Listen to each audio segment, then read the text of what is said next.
The next disease that we are going to study is amoebiasis. Okay, amoebiasis is also known as amoebic dysentery. यहाँ पे loose motions होते हैं but stools में blood है, इसीलिए इसको डिसेंट्री बोला है. Only loose motions is diarrhoea. Okay, this is a very common infection जहाँ पे GI ट्रैक इन्फेक्ट होता है. 15% of the population of India is seen to be affected by this disease. Now amoebiasis जो है या amoebic dysentery जो है, ये जो बीमारी है it is caused by a protozoa. Okay, that is Entamoeba histolytica. Then amoebiasis जो प्रोटिस्ट पैरासाइट एंटमीबा हिस्टोलाइटिका से होता है, उसका लाइफ साइकिल यहाँ पे उन्होंने दिखाया है through a diagram. So this is the original amoeba. Okay, and इस फेस को ट्रोफोजॉइड फेस बोला है. नाउ यहाँ पे you can see this is the plasmalemma. उसके अंदर cytoplasm is divided into two parts, ectoplasm and endoplasm. Endo is inside, ecto is outside. Then pseudopodia all amoebas make for locomotion. फिर उसके endoplasm में what you can see is food vacuoles. Food vacuoles के अंदर RBCs are ingested. So malaria का parasite RBC के अंदर रह रहा है और अमीबा के अंदर RBCs जा रहे हैं. Okay, that is a difference, remember this. Then next to that is इसका न्यूक्लियस है. फिर एंडोसोम करके एक स्ट्रक्चर बताया ना, actually it is not inside the nucleus perfectly. Endosome is something present in the cytoplasm. Okay, and it is a part of your endoplasmic reticulum and Golgi apparatus का जो network बनता है, उसका network का ये एक पार्ट है. ये एंडोसोम क्या करेगा, मटेरियल को सॉर्ट करता है साइटोप्लाज्म में, एंड जिसको फिर लाइसोसोम के पास भेजना है उसको भेज देता है. And sometimes it can also take the material coming from outside the cell that is by endocytosis and then उसको सॉर्ट करके वो डाइजेशन के लिए लाइसोसोम के पास भेज सकता है.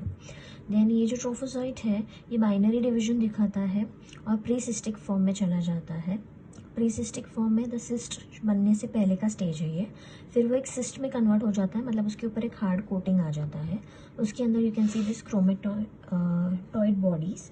क्रोमेटॉइड बॉडीज़ जो होती है बेसिकली क्रोमैटिन है वो, and it is said to be like these are rounded bar like structures that you can see. Ribosomes हैं एक्चुअली ये, जो हेलिकल फॉर्म में एग्रीगेट होके ये शेप लेते हैं.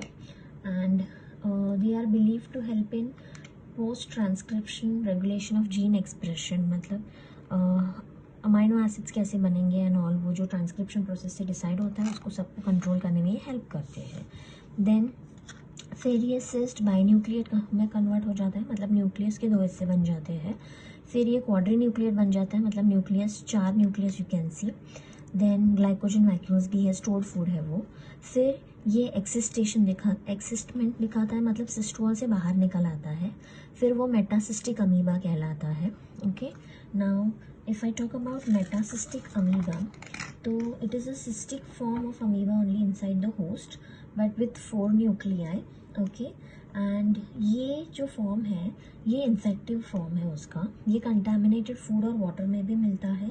And after reaching the intestine actually ये सिस्ट में से इसके बाहर निकलता है.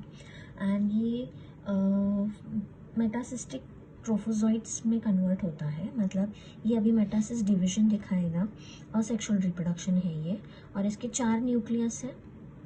हर एक में से डिवीजन होएगा तो 1 से 2 बनेंगे, तो टोटल 8 अमीब्यूले बनते हैं. You can count over here, only 8 are being formed. Okay, and then ये वाले स्मॉल इंटेस्टाइन से बन के लार्ज इंटेस्टाइन में आते हैं और फिर वहाँ से वो फीकल मैटर में बाहर निकल सकते हैं. And again through contaminated food and water they can go and reach the humans. And ये अमीब्यूले इंडिविजुअली जब डेवलप होते हैं तो ऐसे दिखते हैं, the trophozoites. Okay, so this is what you can see, the different stages in the life cycle of Entamoeba histolytica. Then the signs and the symptoms if we talk about infection हो, ये infection जब होता है mode of transmission हम लोग पहले देख लेते चाहिए. तो फीको ओरल रूट है, मतलब मोशंस में से बाहर निकलता है ये amoeba. And again if you don't clean your hands properly after using the washroom, तो naturally through your hands it is reaching your mouth. तो फीको ओरल रूट से ये आता है, वापस री इन्फेक्ट करता है उस इंसान को. Eating with dirty hands, your hands में be soil because of you have the kids may have played in the soil, तो उनके नाखून में मिट्टी अटक गई है, बराबर से हाथ नहीं धोए हैं, तो वो कंटामिनेटेड फूड और वाटर से आता है, तो सॉइल में से भी आ सकता है. Okay, then contaminated food and water, again how the food is going to get contaminated if the vegetables are grown in such soil where the open defecation has been done, and वहाँ से वो amoeba food chain में enter हो जाएगा. तो raw vegetables खाने से, properly unwashed uncooked vegetables खाने से हो सकता है. Water contamination is quite easy, underground water gets contaminated and such water is pumped out and consumed. Okay, then signs and symptoms क्या डेवलप होंगे, तो जीआई ट्रैक्ट को अफेक्ट कर रहा है तो डायरिया होएगा पेशेंट को, लूज वाटरी स्टूल्स होंगे, फ्रीक्वेंट गैसेस फॉर्मेशन, फ्लैचुलेंसी है. स्टूल्स में मतलब मोशंस में उसके म्यूकस गिरेगा, ज़्यादातर इंटेस्टाइन में से ज़्यादा म्यूकस निकलेगा. एब्डोमेन में पेन होएगा, क्रैम्पिंग पेन रहेगा. देन ब्लड रहेगा स्टूल्स में, इसलिए इसको डिसेंट्री बोला है. फिर लीवर अफेक्शन भी दिखता है, ये जो पैरासाइट है इंटेस्टाइन से होके लीवर तक पहुंच सकता है, एंड लीवर में पहुंचने के बाद वहाँ पे ये एब्सिस बना सकता है. ना what is an abscess, the tissue gets damage and there is pus formation inside a bag like structure. तो ये एब्सिस जब बनेगा, this is called amoebic liver abscess.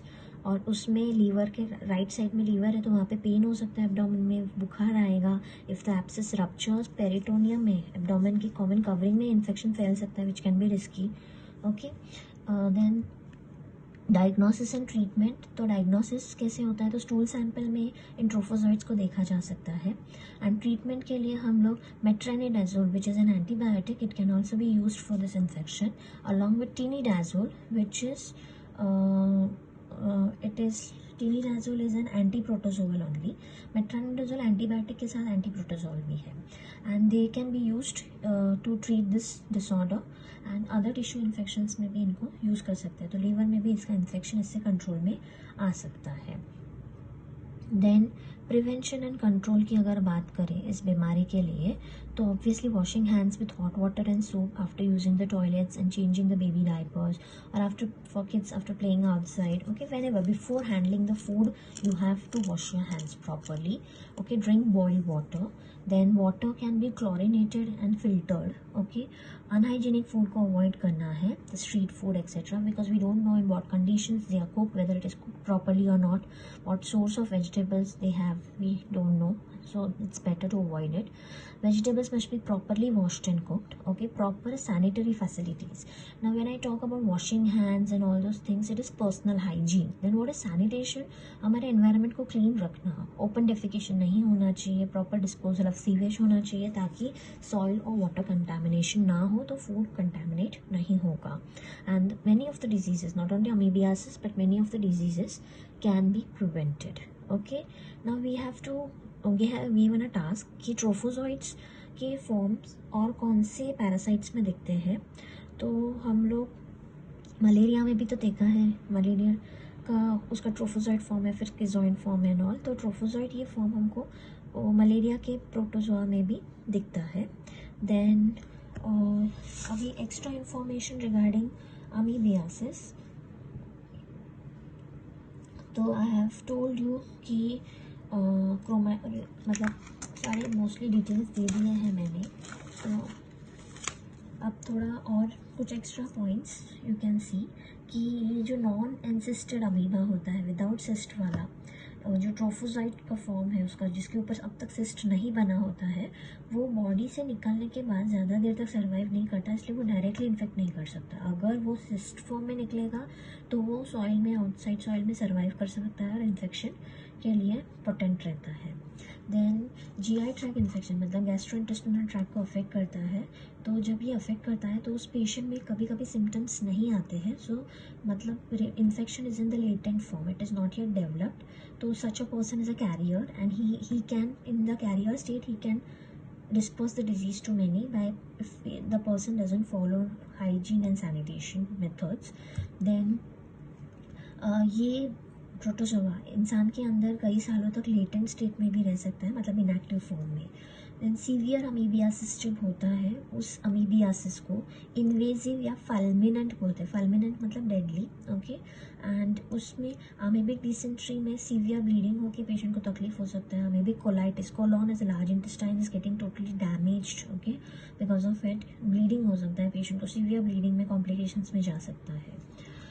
Then prevention में हमने हैंड वॉश देखा, तो एटलीस्ट 10 सेकेंड्स तक धोने हैं, and you have to wash hands each time. I told you, after coming from outside, before handling food and using the washroom etc.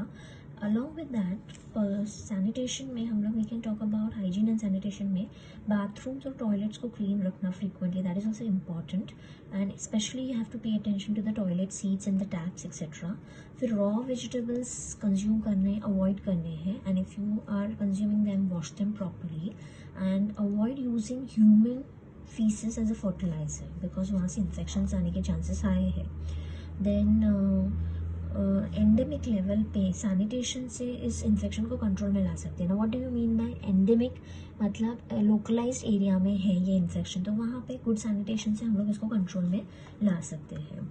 Then E histolytica भी हमने text book में देखा कि क्लोरिनेशन उन्होंने दिया है वाटर, बट ई हिस्टोलाइटिका अगर सिस्टेड form में है, विदाउट सिस्ट है तो क्लोरिनेशन से मर जाएगा, लेकिन सिस्टेड फॉर्म में है तो cyst is a hard covering जो उसको रेजिस्टेंट देता है, तो क्लोरिनेशन से वो नहीं मरेगा. ऐसे केस में by sedimentation and filtration. Sedimentation मतलब हम लोग पानी को बस स्टिल रखें तो अपने आप हैवी पार्टिकल्स नीचे सेटल होते हैं, तो only the upper part has to be taken off the water, filter it again through a mesh, okay, and such water can be consumed then. तो इससे इन्फेक्शन के chances are reduced, right? So that's all regarding amoebiasis.